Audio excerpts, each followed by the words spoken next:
If your SKIL PWRCORE battery charger is showing a blinking red light, don't panic. This warning is common and usually means the charger has detected a safety issue with the battery, temperature, or charging process, but most cases can be fixed quickly. When the red light blinks, it typically means the battery is unhealthy, the temperature is outside the safe charging range, or there's a charging error. Start by checking battery temperature.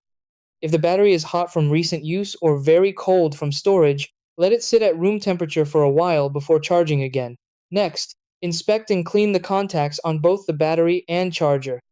Dirt or corrosion can block proper charging, so gently clean the metal contacts using a cotton swab with rubbing alcohol. After that, test with another SKIL PWR core battery if you have one. If the second battery charges normally, the original battery is likely faulty. If both batteries blink red, the charger itself may be the issue. If the battery still won't charge, you can try a jump start reset. Briefly connect the positive to positive and negative to negative terminals of a working 20-volt battery, SKIL, or compatible brand to the dead battery for about 15 seconds. This can reset the battery's internal protection circuit. After disconnecting, place the battery back on the charger. If successful, the light should change to flashing green, indicating normal charging. If none of these steps work, the battery may be defective and eligible for SKIL warranty replacement.